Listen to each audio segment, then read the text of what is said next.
Uy, kanina ka pa rito. Aba, nilabas mo yung mga koleksyon mo? Oo, lilinis ko lang. Ngayon lang ako nagkaroon ng time. Biruin mo yan, ha? Dami kong relo, wala akong time. Pero mukha nang hindi ka busy. Oo nga, nag-leave ako hanggang Biyernes. Oh, labas naman tayo, mag-date tayo.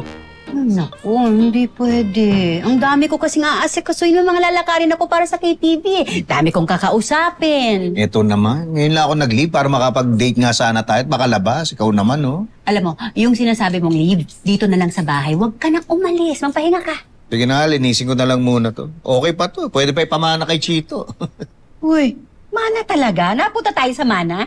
Bata mo pa para mag-isip ng ganyan. Maganda nga yan, habang maaga na pagpaplanuhan. May kliyente kami, dati, ganun.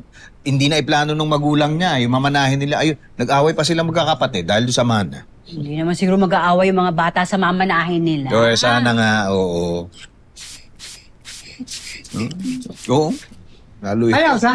Ay, Pipito. Uy, ang gaganda niya.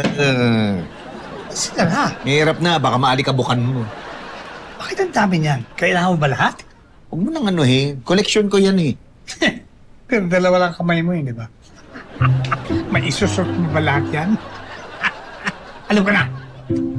Bigyan mo ako ng ilan yan. Ako nang bahala sa kanya. I'll take care of them. Eh, yun naman pala, lumabas din. Hindi nga pwede, collection niya. O sige, kahit isa na lang.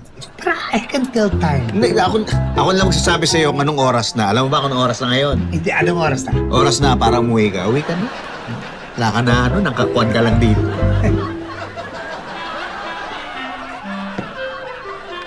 Isla ko. Really?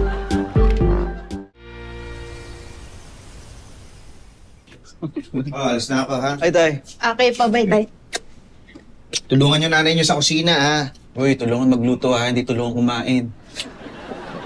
Ay, nga pala, yung bagong laptop na in-order ko, padating, nakukunin ko mamaya. Sino may gusto ng luma? Ay, sa akin na lang, Tay. Oo, sige. Sa'yo ko lang ipapamana. Ano yun? Yung lumang laptop ni tatay, sa akin na ipapamana. Ay, sayang naman, Tay. Gusto ko rin ng laptop eh. Eh, naunahan ka na eh. Next time na lang. Sige, naalis na ako. Sige po. Hey, Tay, ingat. Ingat po. Ay, yes! Oo, ano na naman yan? Nag-send ng pera yung dalawang classmate ko. Bayad daw nila kasi tanulungan ko sila sa homework. Aba, ayos ah. Ay, alam ko na, ililibre ko si nanay. Uy, sama ako.